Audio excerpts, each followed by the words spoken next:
How much did that thing cost you? That huh? 800. Not a bad little thing. Yeah. Is my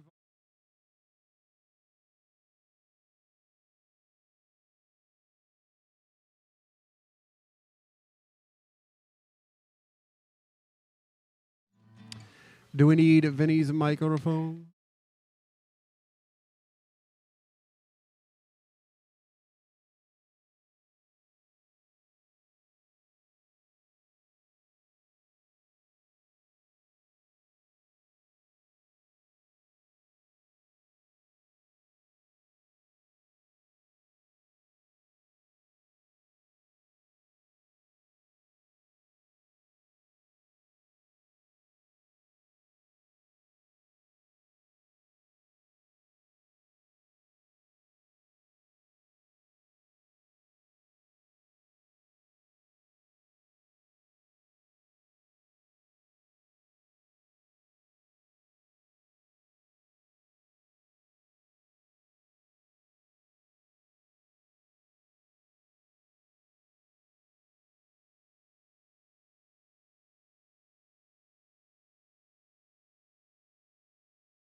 Help, I need somebody, help, not just anybody, help, you know I need someone, help.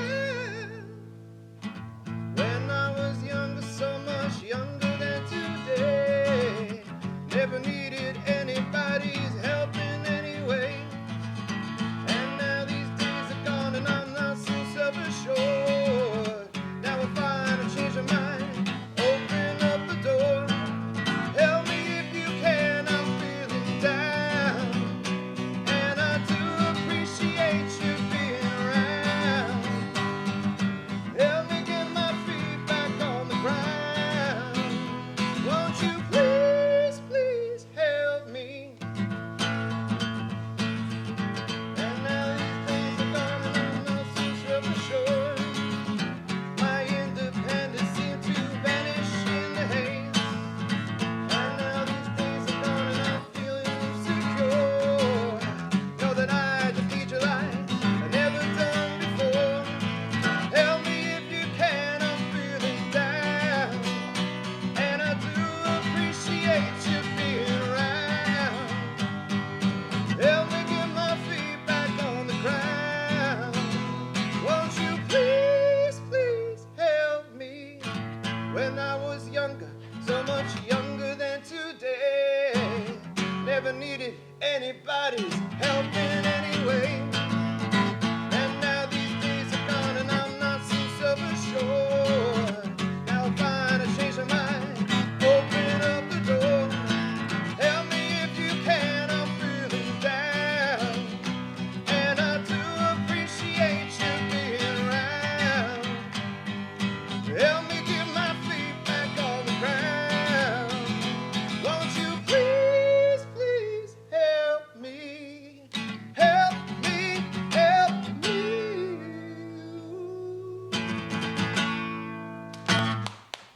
All right. Good job. Thank you very much. Got a live show, a live show coming to you. Vinnie, Vicki, are you ready? I'm ready. All right. They got to figure out the technical problem. All right. We're waiting on one more live feed. No worries. You want me to play again? Figure out the tech and then get, can we get the mic right down for a go? You want me to play again? Yeah, what is this here, huh? You want me to play again? I can play more songs. Actually, we're getting ready for pre-roll. You got it. Okay?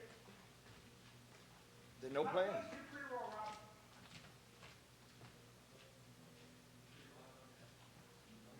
Are you ready pre-roll?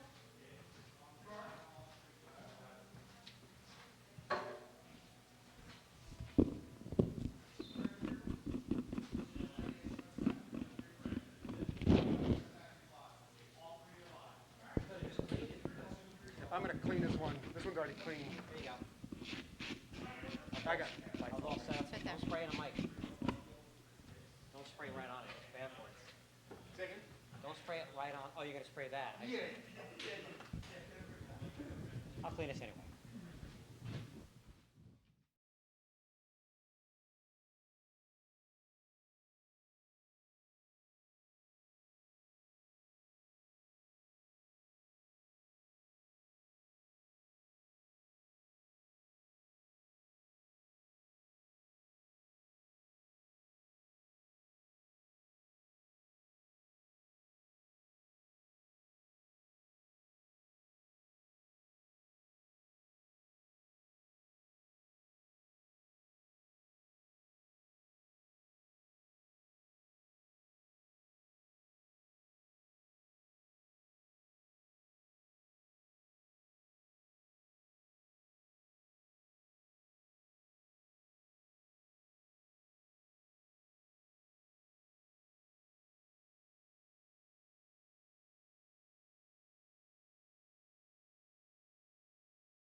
I've been quarantined, guys. I've been quarantined. We already did the pre-roll? All right, so next week, first of all, thanks for tuning in. I hope you're here already. We have a big show, and this is a lot to do. It's a lot to figure out. We've been making it bigger and better, and we had some great collaboration tonight. And so this week, we have a different musical guest, a friend of mine for a long, long time, and I met him through the infamous Barry J. You've heard a couple Barry J stories already. Please welcome our musical guest for this week for the Vinnie and Vicki Brand Show live from the Stress Factory. Welcome our friend Gus St. Augustine. Wipe it up. Got to stop for the pre-song cleaning, mic cleaning. Thanks, Vinny. Thanks. We have been friends for a long time, and thanks for having me. I really appreciate it.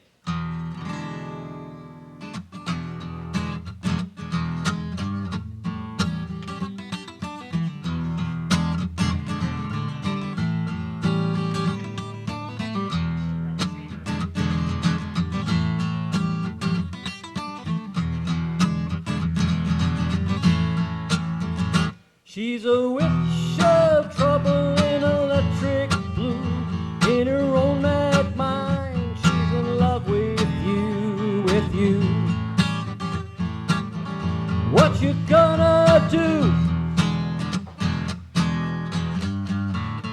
Strange brew, kill what's inside of you. She's some kind of demon messing in the glue. If you don't watch out, it's gonna stick to you, to you. What kind of fool are you? Strange brew, kill what's inside of you.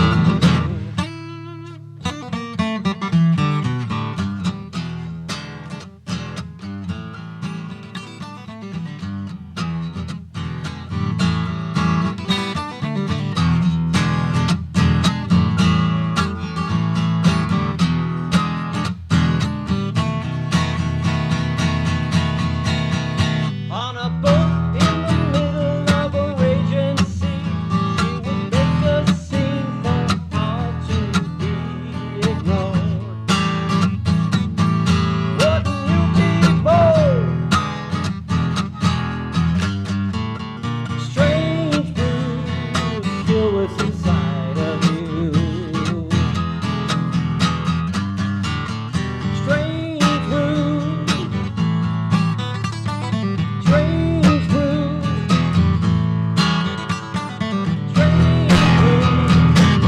what's inside of you.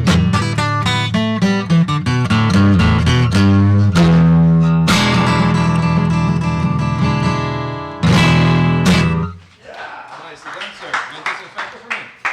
Yes. Somebody took my disinfecting cloth. There it is. There it is. I only use mics that are disinfected. That's right. And we're going to do that. That's You guys ready over there? Come on now. I'm ready. All right. All right. We need good. another microphone. I got it. All right, Vinnie.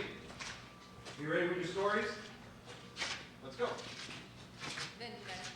Am I on? Yeah. All right, listen, it's getting smoother, right? But we have a lot, we're trying to do a lot. And it was great. Gus St. Augustine, give him a big round of applause. Unbelievable. And we have our mix master, Mark McCoy, making drinks behind the bar tonight. I want to let everybody know we are under 10. It seems like that's always the problem, right? We have to get under 10 people. Vicky's very concerned about the whole 10 thing, right, Vic? I make sure we keep our numbers low. Yeah, why? Everybody breaking the 10 rule, Vicky. Nobody gives a shit. Nope. We're following the rules. We are Vicki- rule followers. Vicky's our compliance officer, and we have a lot of people here tonight, only 10. But Brian Hill came up and shot our pre-roll. How'd the pre-roll look? Did it look good? It looked really good. But it did look good, right? But we got to get from going, and this is Rob has to work this out, our camera guy, Rob, who, I'm not sure. I think Rob might be a pothead, and I don't know that for sure, but I look at Rob and the crew he hangs out with, and he looked like maybe he smokes a little bit of the marijuana, which is currently illegal, Rob. Yeah, it's currently illegal, but soon to be legal. So let the crew know there's pizza if you're hungry. Grab a slice. And, of course, Derek Stevens, Mark McCoy, John Wilkey producing tonight. John, you got to work out some of these kinks, all right? Because it was the pre-roll's got to go right into me, right into music. It can't be clunky like that, all right? I should fire you, but you're working for free. Tough to do that. Tough to fire people when they're not getting paid. So I hope.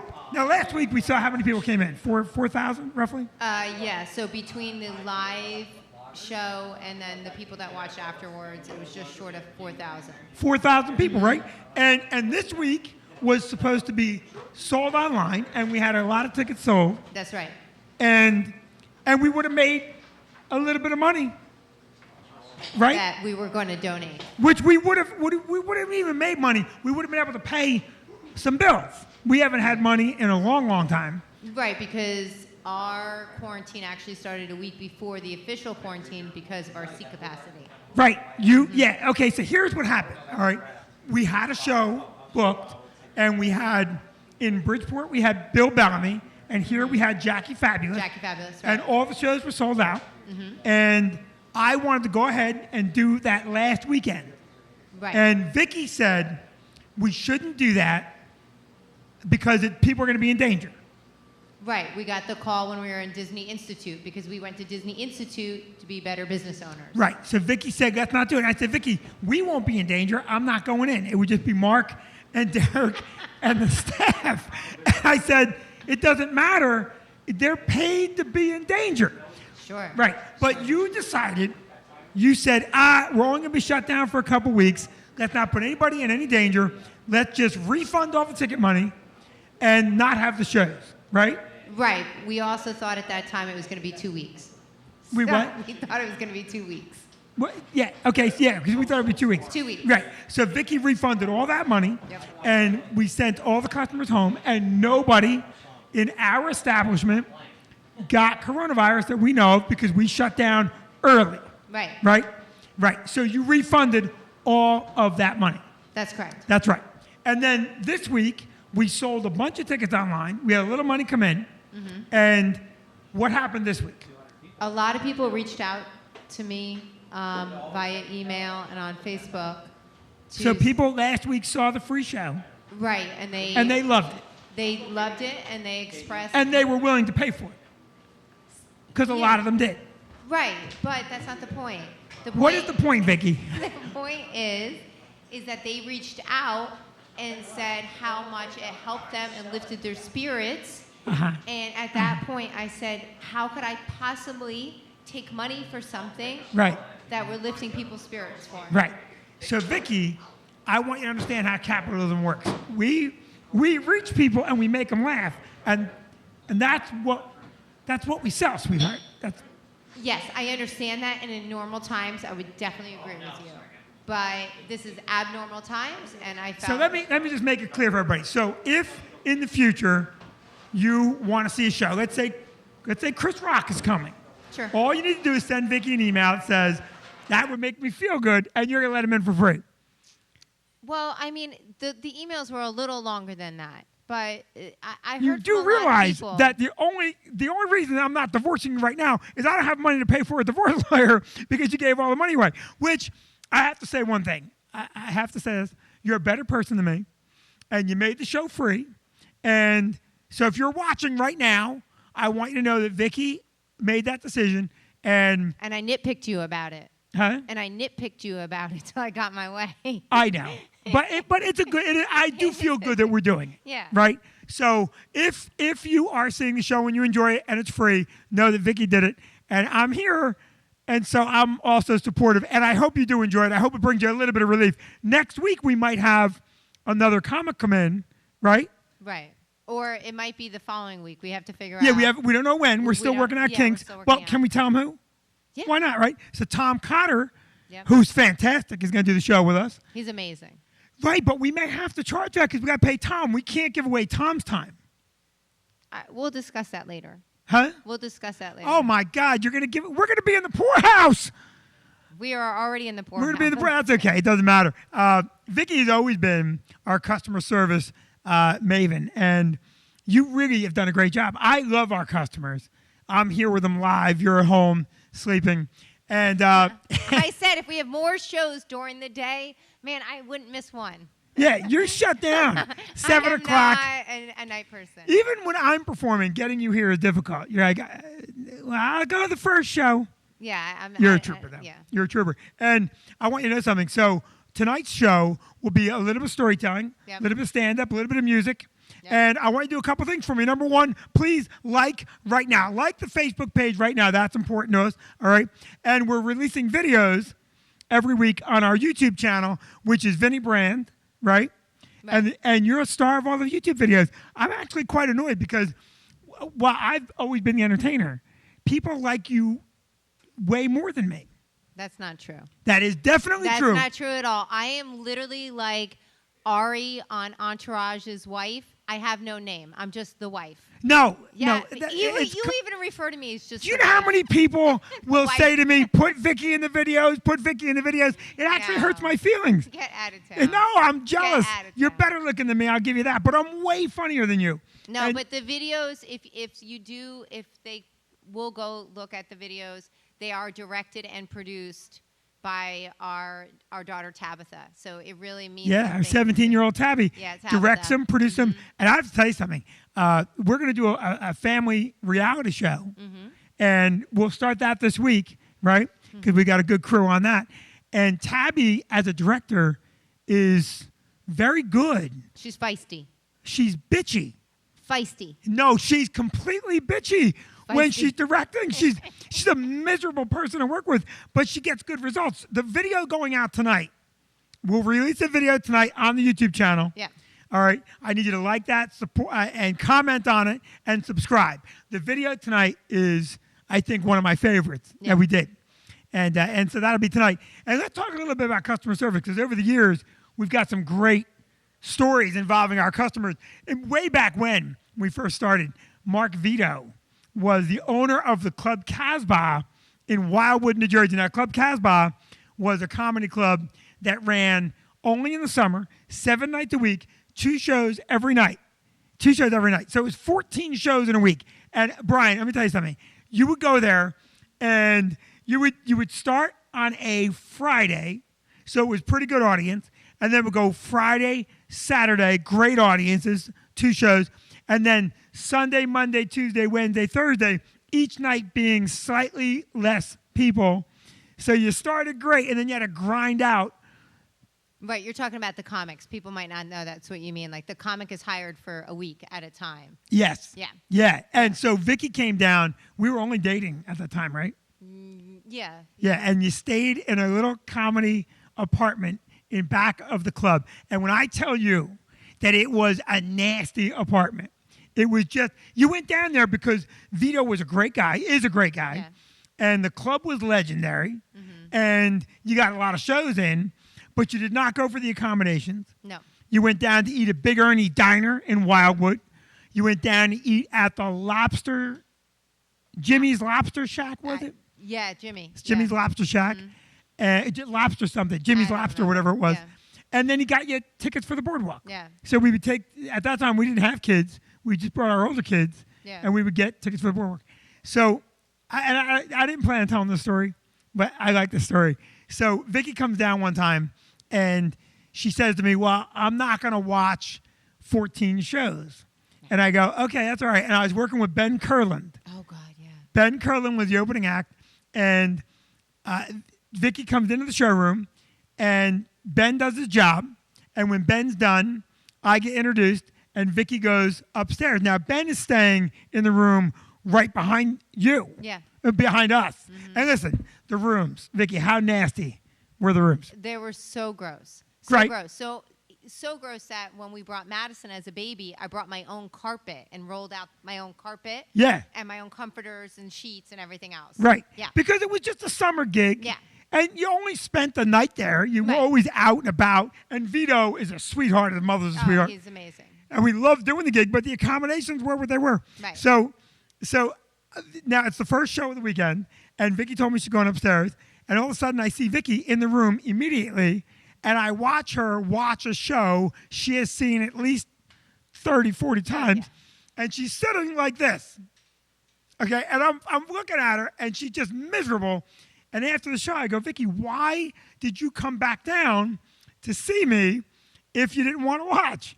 And what happened? You want me to tell you? Yeah. Okay, so Vicki goes, Vinnie, I can't be upstairs because that little fellow, Ben Curlin was a little tiny guy, older guy, that little fellow came upstairs, and when he went in his room, all of a sudden I heard him screaming and cursing at himself, going, you suck, you're terrible, you have no career, remember? Yeah, he was saying even more bad words. That You can I say don't- the bad words. I'm not saying Say that. the bad word. No. You have a horrible mouth at home. I do have a horrible mouth, but I'm not saying. Ben was saying, you're fucking terrible. Oh, you're fucking kill yourself. He was saying kill yourself, Yeah, right? he was. He was saying he was going to kill himself. Not going to kill himself. Right, but he should. He had an argument. He was Well, saying, he was arguing with himself. right, you Yeah. should kill yourself. And then Vicki stepped outside the room because she was nervous, and he stepped out At the same time. Yeah. at the same time. Very And- uncomfortable. And he went, I guess, oh, hello. It's nice to see you. Mm-hmm. And Vicki's like, he's schizophrenic. Well, whatever. Yeah. Okay, so anyway. Now, the reason that story popped in my head is because Vito came here, Right. and Vito set But- up our bar. Right, And but before you get into the Vito story, one thing about his own place, and Yeah. it ran fine, it was his business model. Right. But his business model was it didn't matter if you ordered a Coke, a beer, Right. a vodka, everything was the same price. everything was same price. And everywhere you looked, there was a big sign that you had to buy 2 drinks. Yeah. Big you had sign. to buy 2. Everywhere. Water, soda. Didn't matter He what had you got. Heineken, Coors Light, and Yeah. only bar pour. You had to buy 2. They're all the same price. Yep. So Vito set our bar up, and we opened up on December 23rd with Angel Salazar, right? Right. Well, I actually met you in February. I met you 3 months after that. Yeah, but you you weren't Yeah, here I Wednesday, wasn't right? here. You joined, yeah. So Yeah. we opened up December 23rd with Angel Salazar, and then New Year's Eve, our first New Year's Eve, we have an open bar.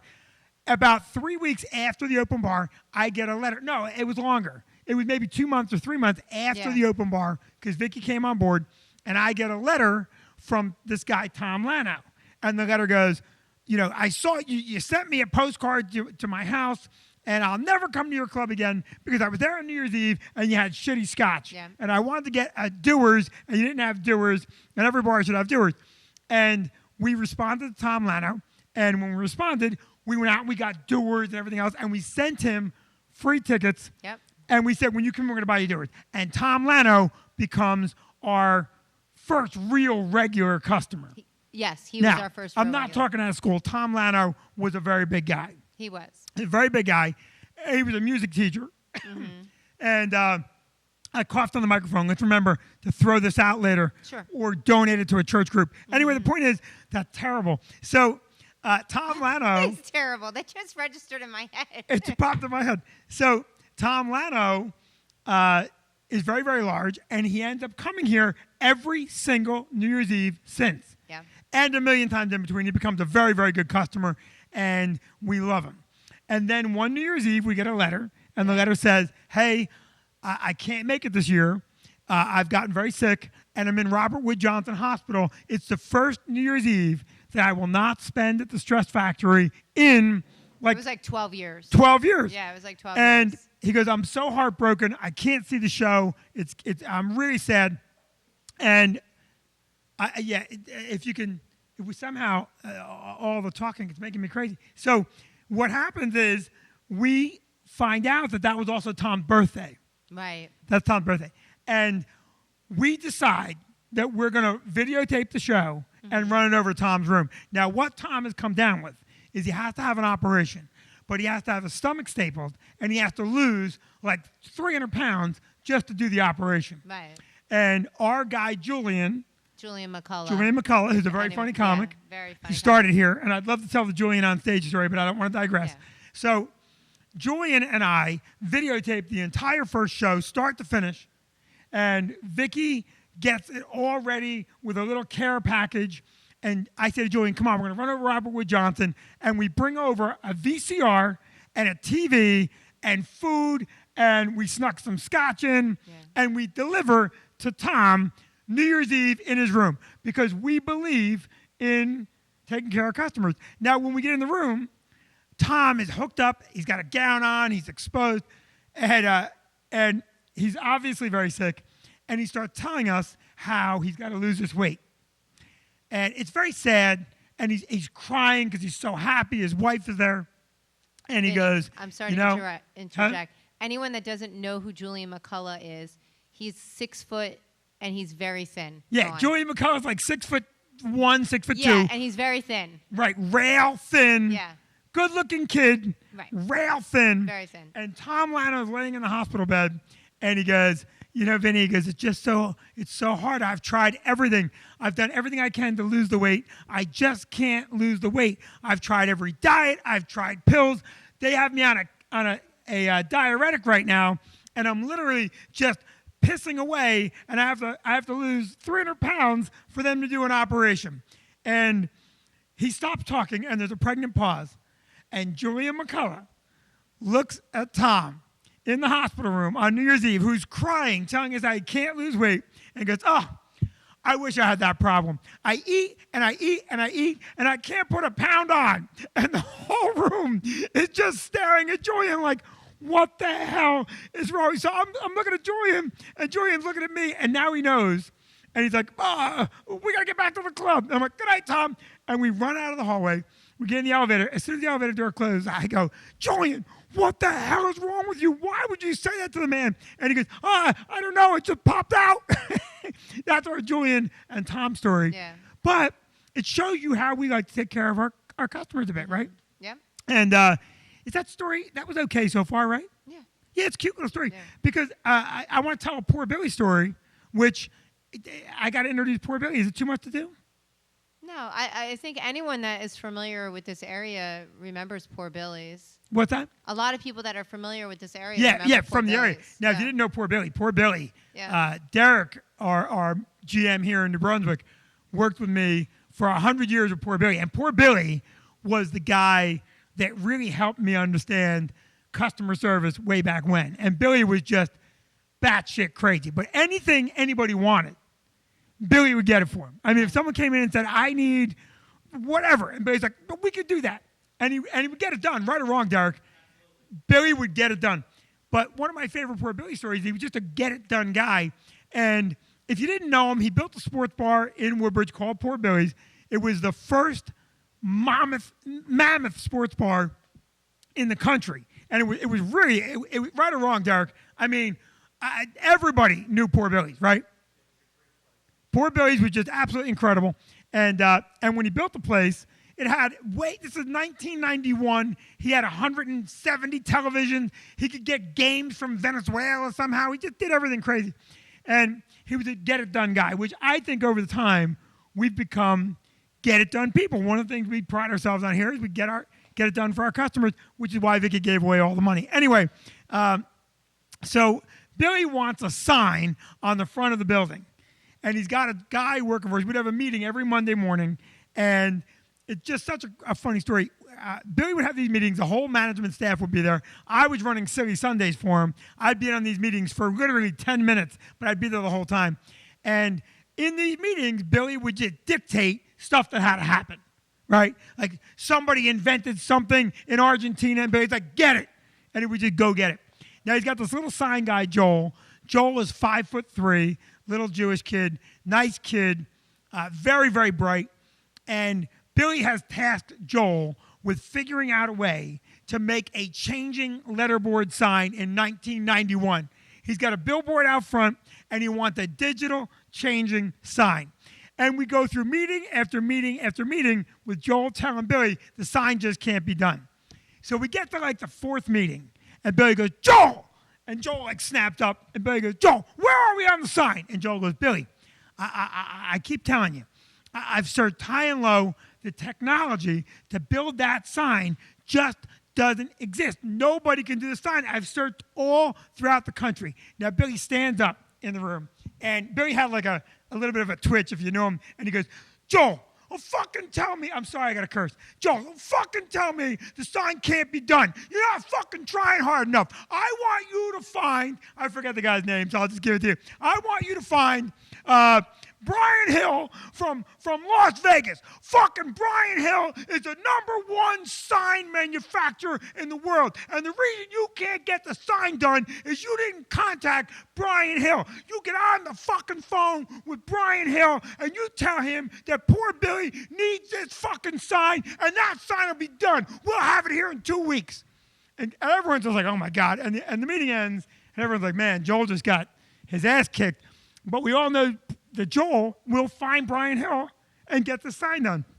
So the next week comes up, and we're in the meeting, and Billy goes, Joel! And Joel like snaps up, and you can see sweat just pouring down Joel's head. He's like, oh my God, I got to tell Billy. And Billy goes, did you talk to Brian Hill? And Joel goes, Billy, I called him. I talked to him for an hour and a half, and he said he knows what you want, but we're 5 years away. The sign just can't be done. And without skipping a beat, Billy goes, what the fuck are you listening to him for?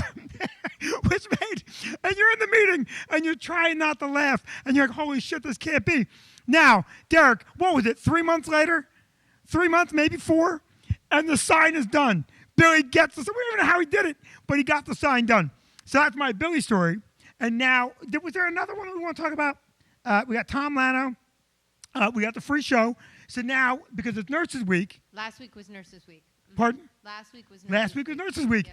And nurses right now are working as hard as they can work. Just incredible. And we have our own Stress Factory alumni. We have Melissa Somerville. Who? Melissa Somerville. Right, Melissa Somerville is no longer Melissa Somerville. Right. And not only is she no longer Melissa Somerville, she's now a mother, right? Of 2. Mm-hmm. Of 2. 2 babies. Very busy girl since she left us. Pam Heilman was with us, employed with us for many years, and she also went on to become a nurse. We have a lot of friends. Our alumni nurses. Who? Derek. Who? Crazy Nikki. Yeah, Nikki Dooley. Crazy Nikki. Yeah. Nikki's the nurse. Nikki's the nurse you want because Nikki's the one that sneaks you in a little bit of liquor, right? There's no doubt. Derek, how nuts is Nikki? Yeah, if Nikki's your nurse, odds are you're leaving the hospital in worse shape, but happier probably. And we have our good friends Michelle Panoski. And Melissa Kirk. Melissa Kirk. Yep. Kirsten Anastas. Yes. Melissa Kirk. Anyone else? Yeah, Autumn's mom, Tracy. Oh, yeah, Autumn's mom, Tracy. Yeah. And listen, we go on and on. Nurses do a lot of work, and if we missed you, we're sorry. We know how hard you work. And I have some nurse stories that I like that are just phenomenal. So this first nurse story isn't necessarily a nurse story, right? It's a Vinnie being a baby story. I don't think I was being a baby. I think you'd understand how close I was to being paralyzed. Okay. I had a neck thing going on. You were getting you needed wasn't that for when you were getting shoulder? Pardon? When you needed your shoulder surgery. Oh yeah. They had to immobilize me. Yeah. They had to give me a nerve blocker, and to do that, they had to shoot a needle in by my neck. An epidural. Which is epidural is serious shit. Right, I had 3 of them. Yeah, okay, but that's during childbirth. Everyone gets them. That's run-of-the-mill epidural.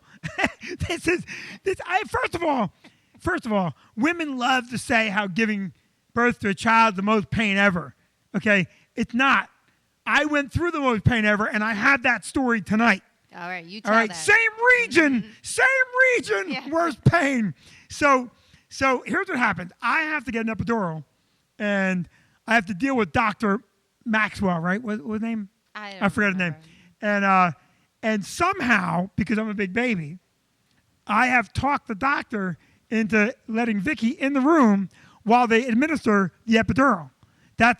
Vicki's going to come in, they're going to give me the epidural, and then Vicki's going to leave, and they're going to do a major surgery. Because you were carrying on so badly, they figured it was like the easiest way to get you to calm down, because that's how bad you were carrying on about the epidural. You don't have to make me sound like a baby. I'm just saying, you were carrying on. You were carrying on. You don't understand something, all right? All the stuff in my body is meant to be here. It's all doing something, all right? I don't have lazy body parts. When they take blood from me, that's vital stuff, okay? A lot of people have lazy blood. My blood doing shit nonstop, shooting nutrients around. I'm a very healthy individual. Brian Hill's blood. That man can't spare his blood. Look at him. Top shape. There's no wasted blood in Brian Hill. Derek, go ahead, squirt. Doesn't matter. You get blood to spare. Derek's got John Wilkey, extra blood. Rob Shotwell's blood is loaded with PCP. Anyway, the point I'm trying to make, even giving blood. I don't like giving blood. No. Right? Like if they give me a needle, all right? Like the one time I said to the lady, hey, I get nauseous giving blood. Don't say any blood words. And next thing you know, she goes, ooh, you have nice plump veins. and then You're out. I woke up on the floor. I woke up on the floor, and the nurse was upset, and Vicky's there fanning me with a sponge. And the nurse is like, is he okay? And Vicky's going, yeah, he'll be all right, because I don't like needles. No. Right. Now, I got to get an epidural. You got to change Vicky's mic out? Is everything all right? A lot of interruption here. What's going on? Okay. All right. Derek, are you mad about the extra blood comment? No. Is everything all right? Yeah. All right. So I got to get an epidural. And they wheel me into the operating room, and Vicki has been permitted to come in and do this epidural with me. And I am, it's a lot of weird stuff. Like a doctor, when they're going to give you an epidural or any kind of operation, the doctor will actually say to you, what are we operating on today? You have to tell the doctor what we're doing. Brian, when you get an operation and the doctor says that, you can't help it. Your first thought is, shouldn't you know? Didn't you read the playbook? Okay, I've had 4 or 5 operations, Brian. They always make you say what they're doing, okay? So when they operated on my shoulder, they're like, Mr. Brand, which shoulder are we operating on? And I'm like, read the x-ray. Read the x-ray. It's all on the x-ray. So they got to give me an epidural. And this is what the guy said to me. He goes, listen, Mr. Brand, I'm going to give you an epidural. I got to go in by your neck. And I want you to be very, very still. Because if you move around, you could end up paralyzing yourself during the operation. Okay, which, first of all, I'm like, hey, wait, let's get something straight right now. All right? If I can't walk at the end of this, that's you. That's a you problem, not a me problem. I didn't paralyze me. I'm suing you if I can't walk. I'm wheeling in like Ironsides and suing you. He goes, Mr. Brand, just stay perfectly still. We're gonna do the epidural. You're gonna be fine. I've done this a bunch of times. So I'm laying there. Vicky's got my hands, and he starts. And I'm telling you, the pain, Brian, the pain is excruciating. Okay, it is the most pain I've ever been in, and I'm sweating, and I'm like, stop, it hurts too much. And the doctor said, Mr. Brand, I haven't begun yet.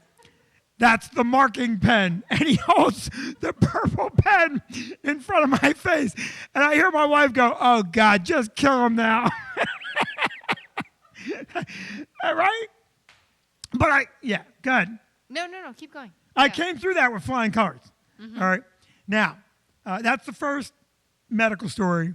And the nurses giggled, and they were nice, right? And they did the operation. Now, what's the next one you want me to tell? When you went for your colonoscopy. The colonoscopy? Okay. And then I'll finish with, we're doing a lot of scatological stuff. The colonoscopy, and then we're doing the hernia. Yep. Yeah. A lot of my lower extremities have had operations. So the colonoscopy story is one of my favorite stories. And is everything all right back there? Yeah. It's so much talking. Yeah. It's, what do we have? People want you to do, okay, yeah, well, that's fine. But Derek, just tell me. You don't have to do it. So the colonoscopy story is a little bit more of a stand-up piece. So I'm going to try and stand up. I have a banged up knee right now, but I'll work through it. So I had to get a colonoscopy, which let me tell you something right now. I recommend the colonoscopy for everybody. Brian, you're supposed to get him at 50 years old. I'm telling you, don't wait that long. all right? Get an earlier one, all right? Now, I'm not saying do it recreationally. It's not fun. I'm just saying get a colonoscopy. You save your life. Now, I have to get a colonoscopy, and for whatever reason, that I have to go through this makes my wife very, very happy. She's like, oh, this is going to be fun. I'm like, I don't know why you thought it was going to be fun, but regardless. So now, if you have never had a colonoscopy, I want you to know that it's important to do, and this story should not stop you from getting one. So here's what happened. I go to the doctor, and the doctor said, listen, Mr. Brand, it's a very common procedure, but you have to get it done a little bit earlier because your mother had colon cancer, so we're going to be diligent. And he gives me a prep to drink, and he goes, now, the night before your colonoscopy, my nurse is going to fax you a set of directions, and you follow those directions to the T, and then be down here the next morning because we need you 100% clean for the colonoscopy. So I go home, and I get the prep. I went and I got the lemon lime. I got lemon lime. That's what they call it, lemon lime. And it's the night before the procedure, and the nurse faxes me the directions, and the directions say, okay, you're going to give yourself the lemon lime drink, and then that's going to begin a process of cleaning you out, and that'll take a couple of hours. And then in the morning, you're going to have to pick up and give yourself an enema because we need you very, very clean for this procedure. Now, I'm going to tell you something.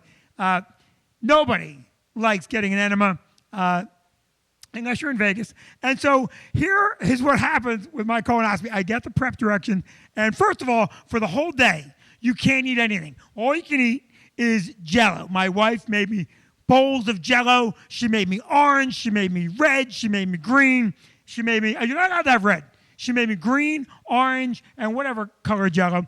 And I can't eat all day. Now, I like to eat, all right? My wife makes the Jell-O, which she never makes, and my kids find the Jell-O, and they're like, oh, Jell-O. And I'm like, put my goddamn dinner down. Don't eat my Jell-O. But the kids ate most of my Jell-O. So I eat Jell-O all day long. Vicki, meanwhile, having sandwiches. She's, oh, look, I'm having coffee. Vicki's eating like a storm. Me, I'm on Jell-O all day long. So I get to like 8 o'clock at night, and that's when you have to drink the lemon lime prep, all right? Now, the lemon lime prep on the back of the bottle, it says, do not sample this product. Drink this product in one straight shot. And I'm like, well, lemon lime, everybody loves lemon lime. And I made the mistake of sampling the lemon lime. And let me tell you something, that is not lemon lime. I don't know what it is, but I cannot believe that somebody in a factory somewhere said, yeah, that's it. Roll with that. That's a good flavor. This tastes like it tastes like a colonoscopy. That's what it tastes like. This drink tastes like a colonoscopy. It's the worst drink you've ever had in your entire life. But I read the directions, and the directions say you drink this down in one full shot, and then go and relax, and sometime later, you will feel some pressure, and you will clean yourself out. Now, I'm at the kitchen sink. It's 8 o'clock at night. I drink the lemon lime. It is the worst tasting stuff I've ever had. I get it down. It's thick, and it's like got a heavy viscosity to it. And I'm like, and I'm at my sink. I put my hands on the sink, and I'm telling you, I don't know who this stuff takes time to work on, but for me, this was an instant ass-clenching rumbling going on. My sphincter was like, hey, shut down quick, lock it up. And I'm at my kitchen sink, I'm like, ah! And I'm telling you, the urge to go to the bathroom is so strong, it's so immediate that I'm like, oh my God. And I'm going to get to the bathroom. It's only like 25 steps, okay, from my kitchen sink to the bathroom. But I can't take normal steps. There's no way I could, because there's too much muscle relaxing going on. I have to take a sphincter, like I have to, and I just start, and I'm trying to hurry, but you can't hurry. So I'm like, I'm getting over there, and I get to the bathroom door, and I feel the door, and it's locked. And I'm like, who's in there? And it's my daughter. It's Maddie, as a matter of fact. And I'm like, open this fucking door! And the door opens, and my daughter Maddie goes, like, Daddy, what's wrong? And I'm not proud of it, but I grabbed her by the hair. And I just threw her out of bed. I'm like, get the fuck out of here! And I just tossed her like an Olympic event. I'm like, ow! And I get into the bathroom, and I sit down, and let me tell you something, okay? feet rocking off the floor. I just went to the bathroom like I have never gone to the bathroom in my entire life. In fact, okay, I cleaned out at a level that I have never been that clean. And I'm like, okay, that's over with. That's over. And I get up, and I'm like, oh, my God, I'm sweating. I wash up. I step out of the bathroom. I say to my wife, I go, oh, my God, I think I'm one shot. I think I'm clean. My wife's there. She's comforting Maddie. Maddie's crying. She doesn't want to hug me. I'm like, honey, I'm sorry. She's like, get away from me. You bowled me. That's what she said to me. You bowled me. I'm like, Maddie, I'm sorry. Daddy had to go to the bathroom. And I bend down to comfort Maddie. And I'm like, oh, my God, we're going back in. And I run back in. I'm like, I can't believe it. But I'm going to the bathroom again. And I'm like, this is awful. And this goes on literally for an hour, okay? An hour. And I'm just like, I can't believe how much. I actually found my skate key from 3rd grade.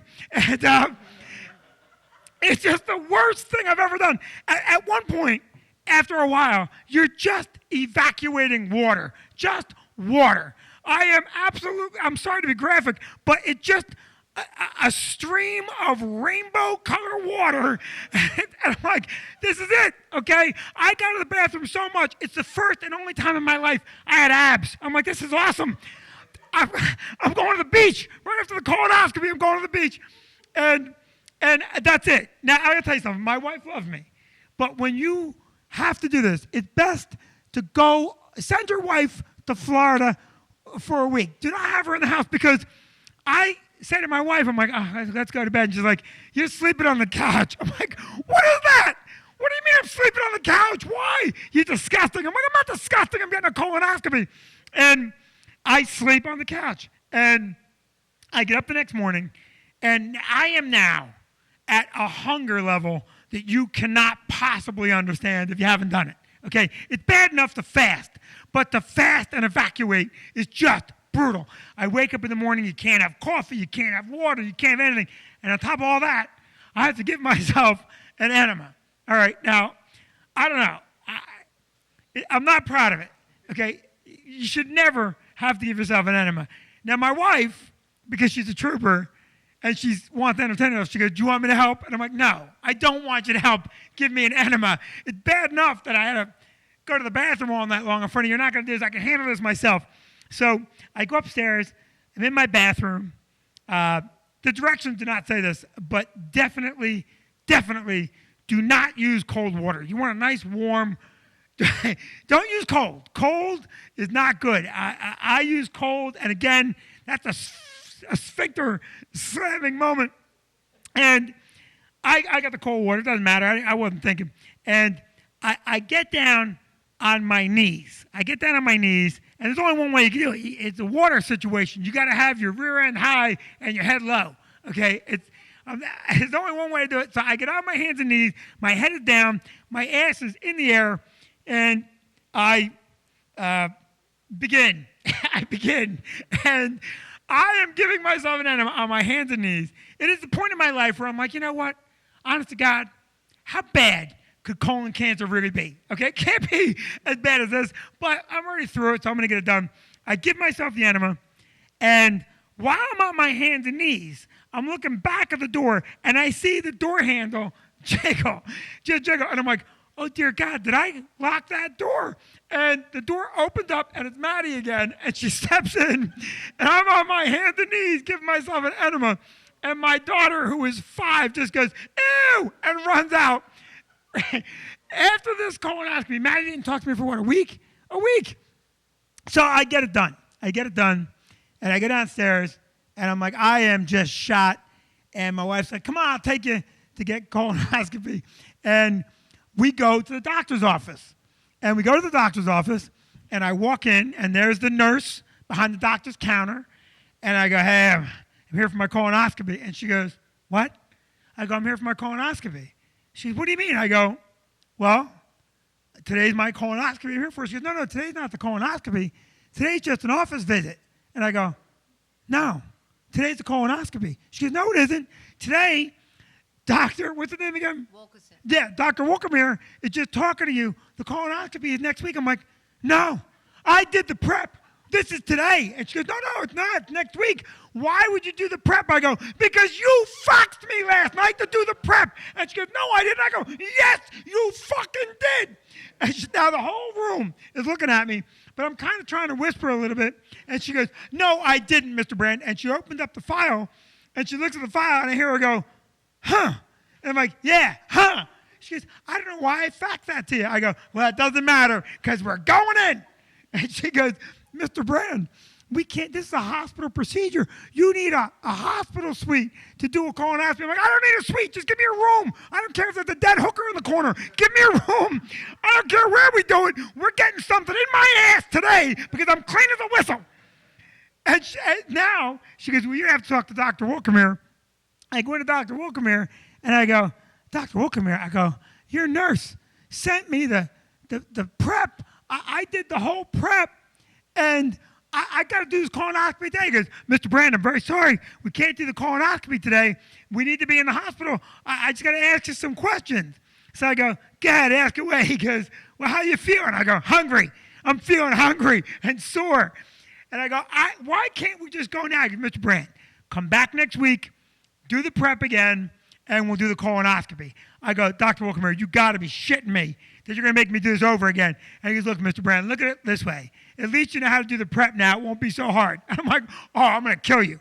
Now, we do the prep the whole next week. I do the prep the whole next week. It goes marginally smoother. I know. I actually drank that stuff sitting on the bowl. I'm like, you know what? I know how fast this works. I just got in the position, drank it. I evacuate. I do the enema. I wake up. Vicki goes, come on, I'll take you. And we drive over to the hospital. We drive to the hospital, and I am starving. I'm starving. I'm number 2, I think, that day, right? I'm number 2. So I'm going off at about 8:50 in the morning. And I'm laying in the hospital bed, and I'm just miserable. I've done 2 self-enemas in a week. I've evacuated my bowels twice in a week. I'm very, very hungry. And I'm laying there, and I'm just kind of watching the news up on the screen, waiting. And Vicki's sitting to my right. And I go, God, I'm so hungry. I can actually smell food. This is awful. I'm so starving. I'm actually smelling food. And I hear, And I go, Vic, did you hear what I said? She goes, I'm like, what? And I look over, and there's my wife sitting in my hospital room while I'm starving, eating a bagel with cream cheese. She's got a mouthful of food. There's cream cheese all over her mouth. She's like, I'm starving. I'm like, you're fucking starving. I haven't eaten for 2 days. I did the colonoscopy. I was fine, right? Yeah. I've done a few more since then. You have not done one. No. Yeah, you're doing one, and I can't wait. I have a couple more years. I can't wait. So that was a little bit of more stand-up-ish. Did they like that, Derek? Yes. Derek sent me a note. They wanted more stand-up. So I'm doing stand-up. You know what kills me? These goddamn people actually seeing shit for free. Make them do stand-up. So I'll do one more stand-up piece. Yeah. What do you want to hear? And then I'm going to do one story, and then we're out. Oh, Ash Wednesday. Oh, Ash Wednesday? Yeah. It's not necessarily a stand-up piece, No, that is. but it's close enough. Yeah. So I'm Catholic, but I'm not a good Catholic. I don't go all the time. Brian, you go to Mass a lot, right? You go every week? And Brian, I was raised Catholic. You were too. And let me just say one thing, all right? I respect the Catholic faith, but I went years ago when people could still hit you in school, all right? Now, I never got hit. I controlled myself, but I've seen plenty of friends get hit. And I don't like everything. Are you Catholic? You're Catholic, right? Do you go to Ash Wednesday? Okay. And do you sit through the whole Mass? All right. Brian, I'm really sorry because I love you. I have a world of respect for you, but this story is not going to make you happy. Anyway, Vicki she was not born Catholic. Vicki was born a dirty Presbyterian. All right. When I met her, she was a dirty Presbyterian. And in fact, we did not get married in the Catholic Church, Brian. We got married in the Presbyterian Church. Are you You're raised Catholic? Yeah. Well, let me tell you something, John. I was raised Catholic. I got the whole thing. This one here, we go to get married, says to me, well, we get married. I got to get married in a Presbyterian church. And I'm like, I don't care. Like, what do I care? She said, well, it's very important. My whole family is Presbyterian, and it's very important to me when you get married in a Presbyterian church. Meanwhile, I've been dating her for 5 years. We've never gone to church, okay? So I'm like, look, Vicki, I love you, and if being married in a Presbyterian church is important to you, we'll do the Presbyterian church. What do I care? We'll do it. I go, you have a church in mind? I swear to you. She goes, hang on, and she brings out an old school phone book, okay? And she starts looking up Presbyterian churches in the yellow pages of the phone book. What year is it, 1998? Yeah. It's 1998, and Vicki's looking up, and she finds Reverend Schaefer in Cold Snack. huh? Cold Snack? Nah, he was. Thanks, I'll Bob. get it in a minute. Okay. Tinton Falls. Yeah. Reverend Schaefer in Tinton Falls. She finds a name and she calls him. And you gotta see Vicki call him. She's like, "Hi, yes, Father, Reverend, Mister. What is it, Reverend Schaefer? My name is Vicki Brand, and I'm a devout Presbyterian, and."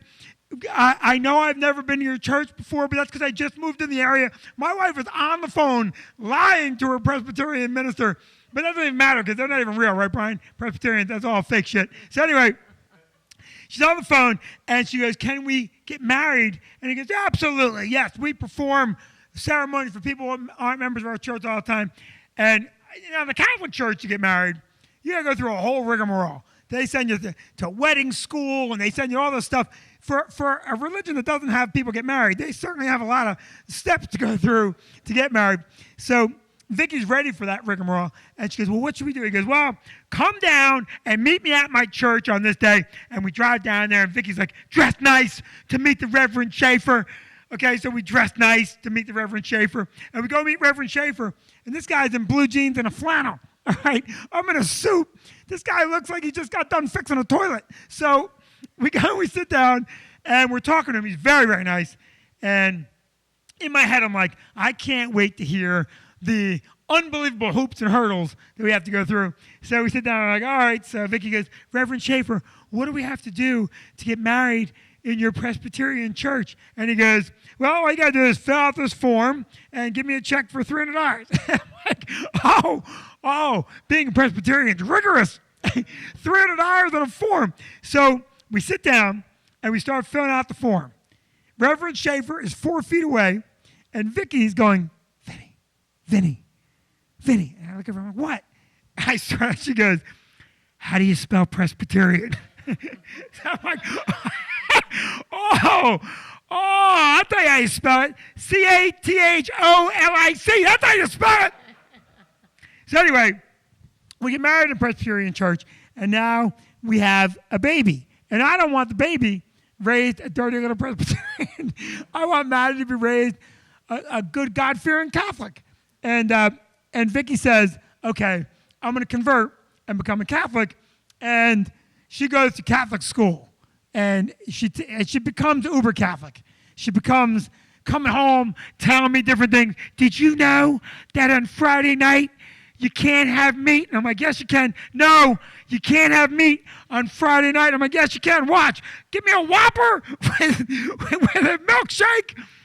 I'm like, Vicki, I am absolutely certain that God is not in heaven regulating dietary intake. I don't believe that. I don't think God's in heaven and all the angels are around him going, hey, God, what are we going to do about the Middle East right now? Hang on. I'm watching Vinnie Brand at the drive-thru of the McDonald's. If this son of a bitch orders a Big Mac, all hell's going to break loose.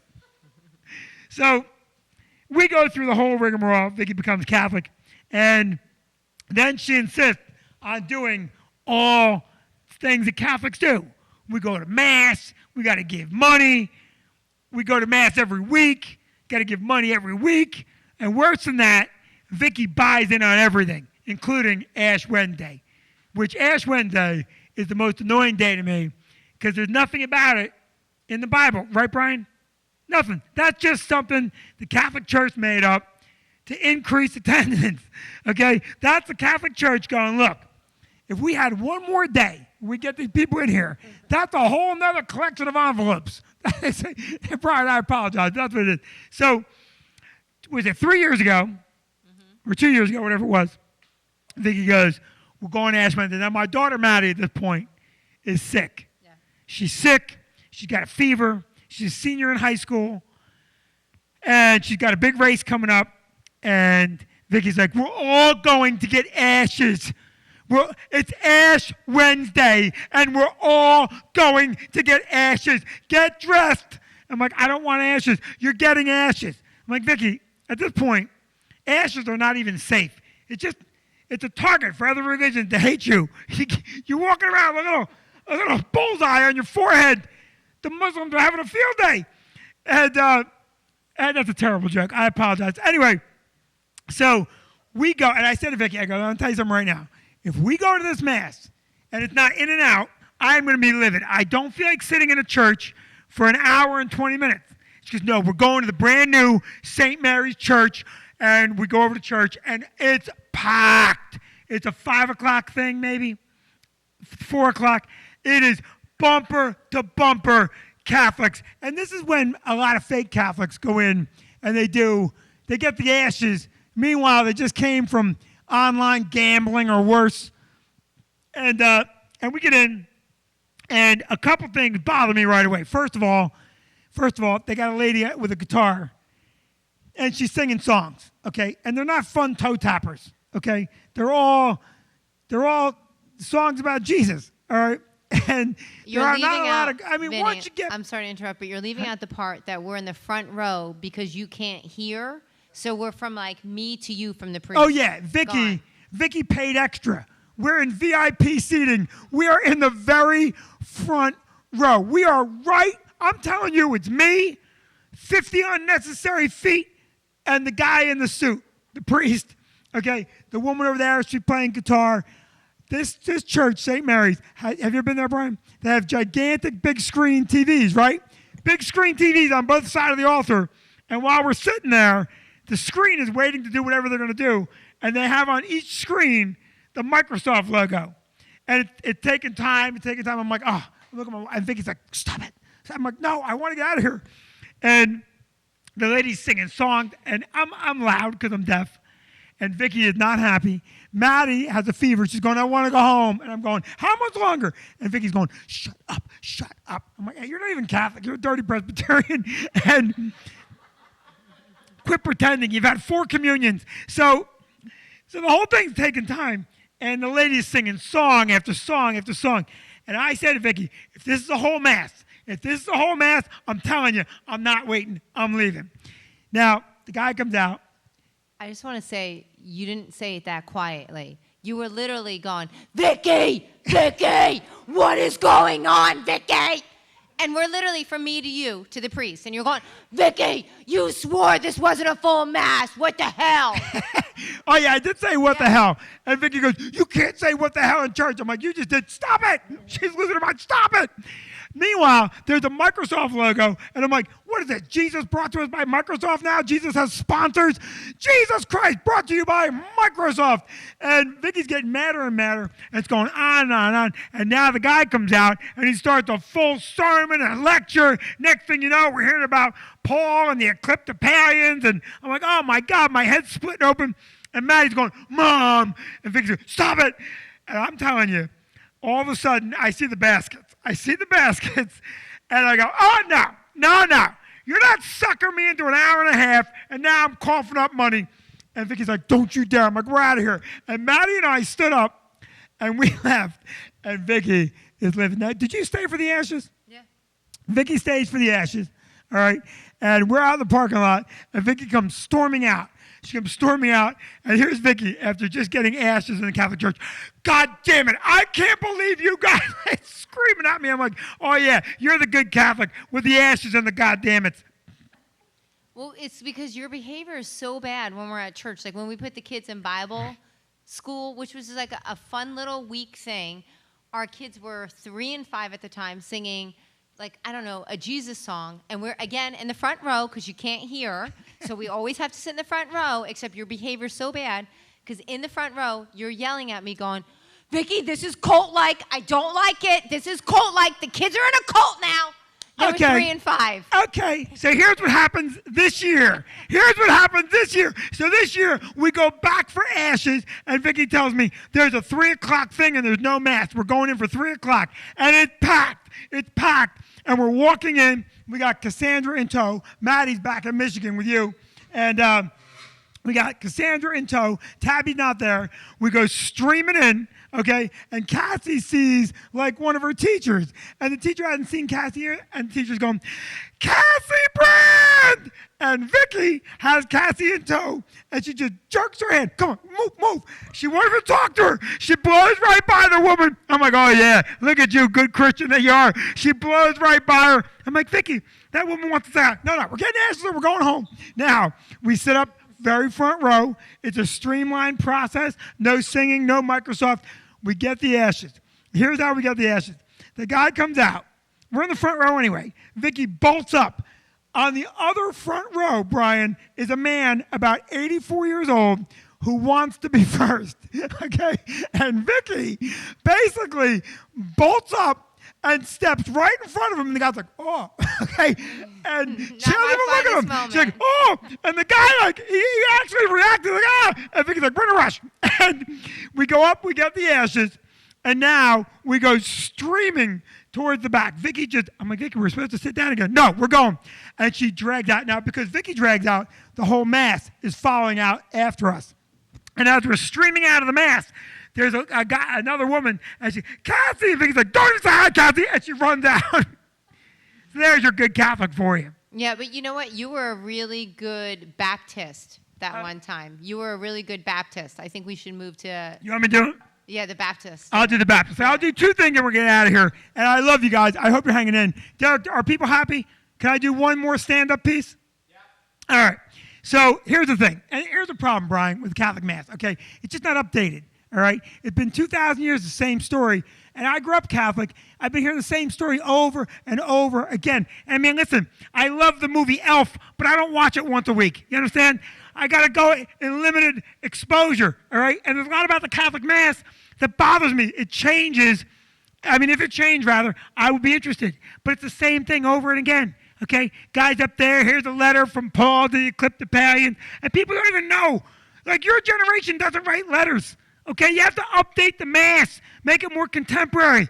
Here's a text message from Paul to the people of Camden. Stop it, LOL. That would be more. I don't like it. Like, you get Holy Communion, right? Every week?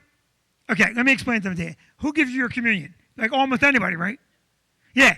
Listen, Brian, when I was a kid, only one man handled the Holy Eucharist, the priest. Do you understand?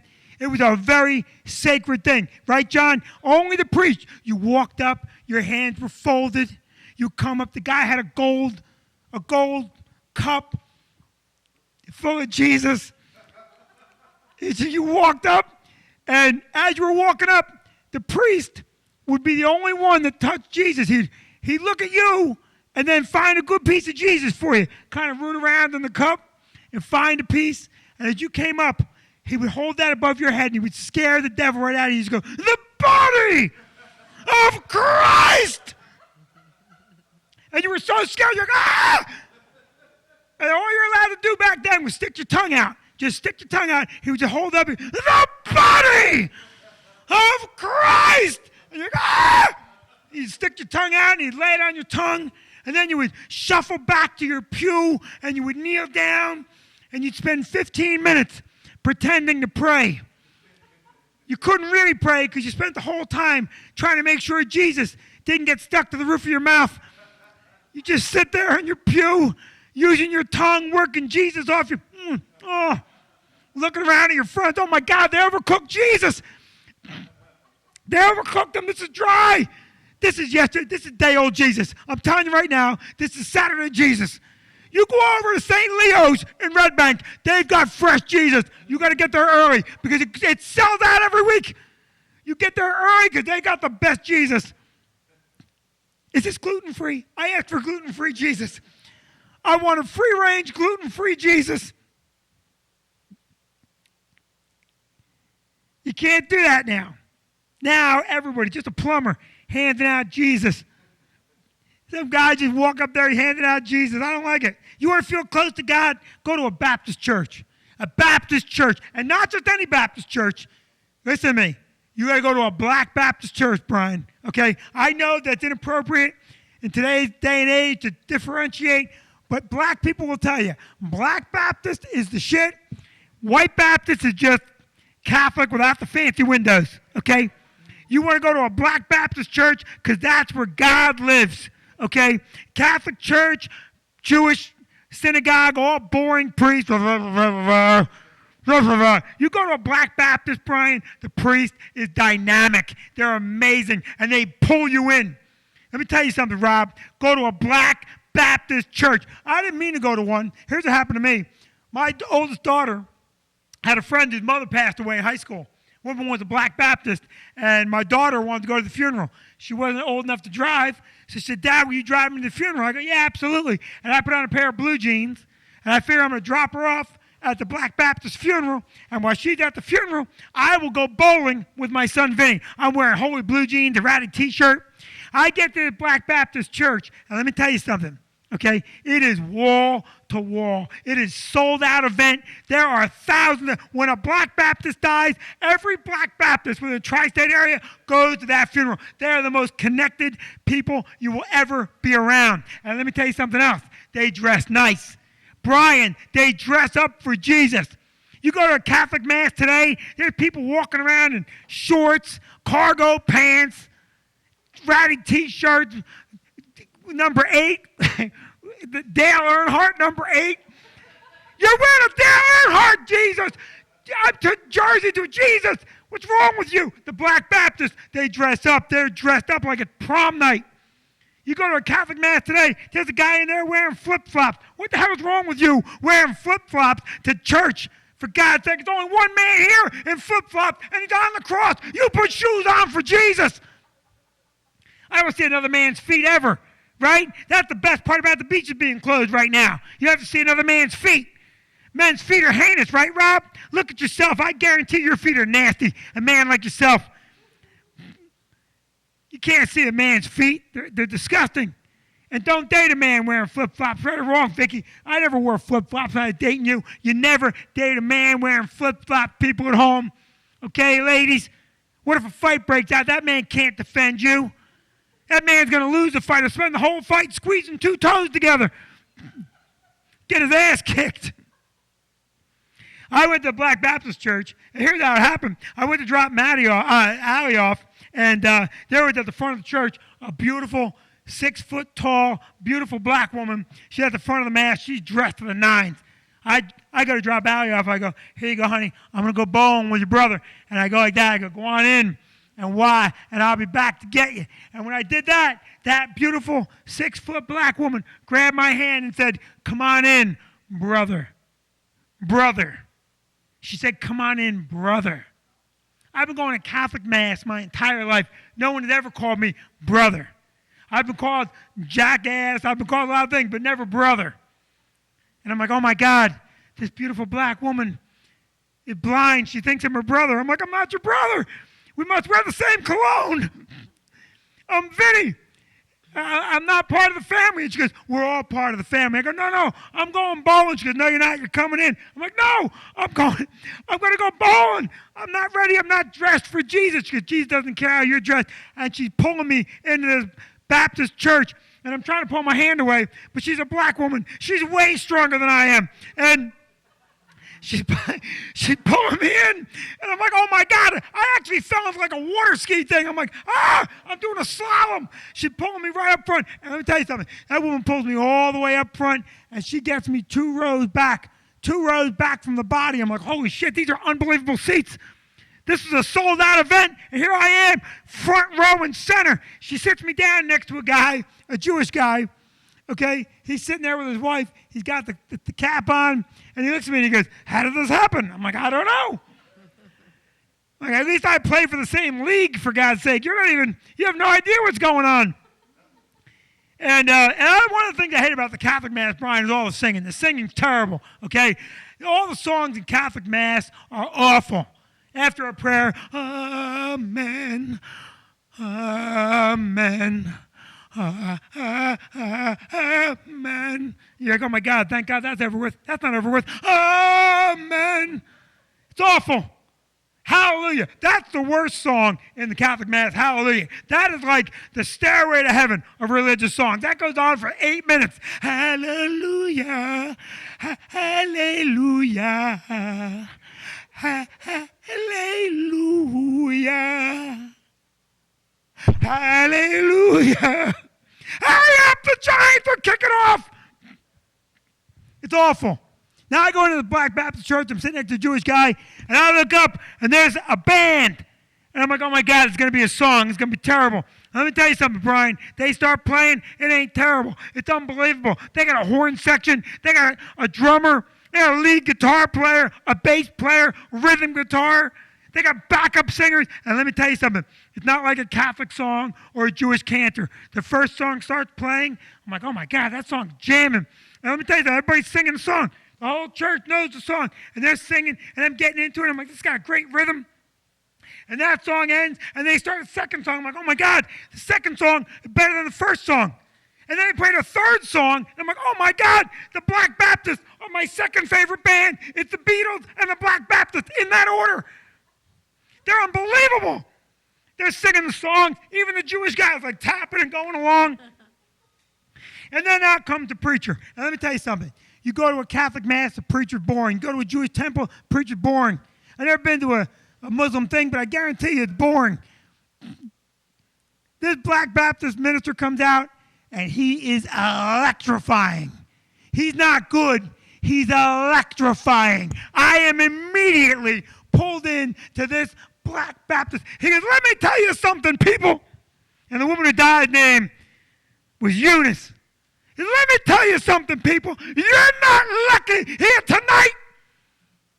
You're not lucky people. I'm like, what the hell is he talking about? He goes, Eunice is lucky. And I'm sitting there and I'm like, does he know Eunice is dead? Because I don't think Eunice is lucky at all. Eunice is pushing daisies. I feel much luckier than Eunice right now. And he goes, because Eunice is with Jesus. I'm like, wow. I look over at the Jewish guy. He goes, he's not even real. And he goes, Eunice is with Jesus, and Eunice is not worried about her cell phone bill. Eunice has unlimited minutes with God. And I'm like, holy shit, unlimited minutes. That's a great plan.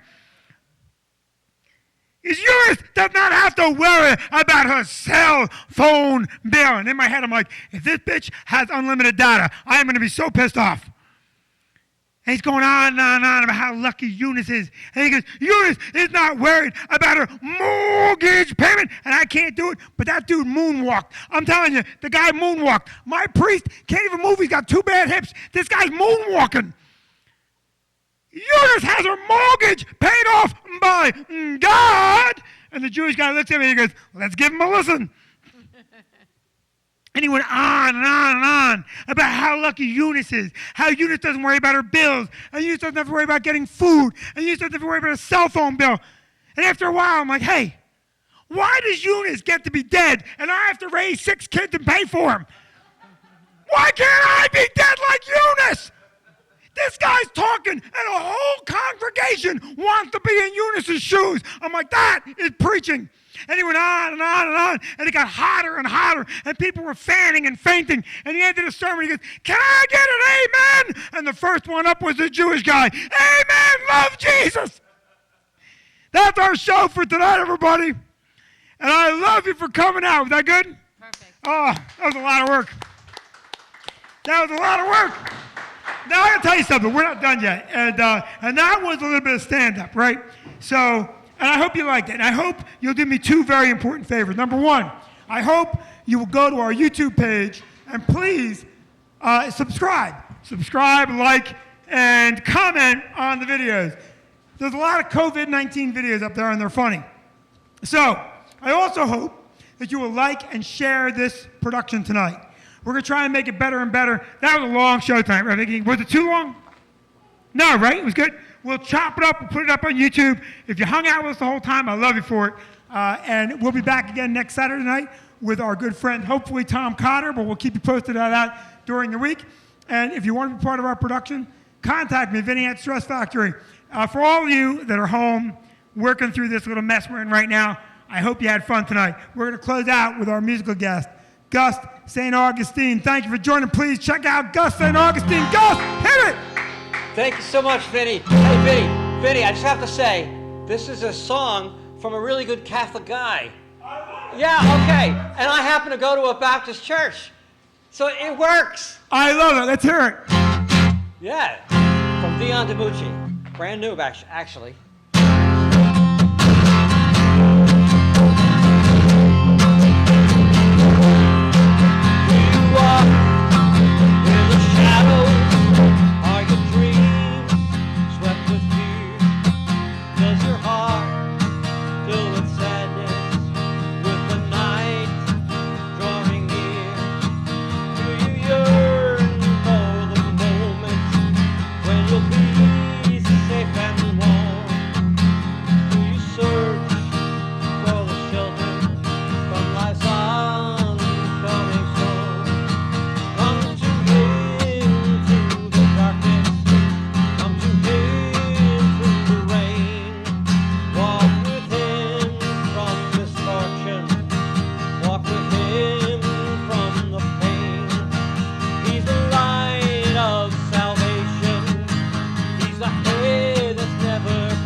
Walk with him from the pain.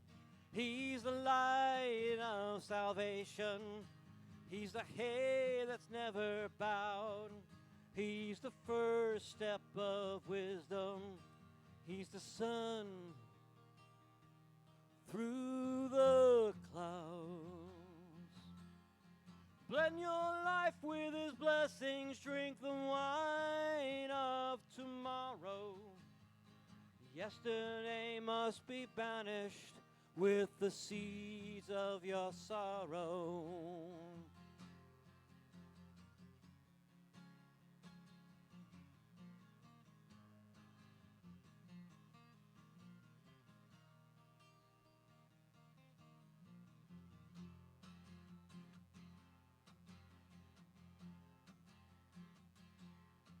Do you walk in the shadows?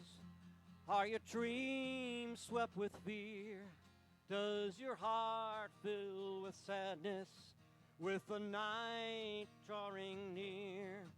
Do you yearn for the moment when you'll be safe and warm?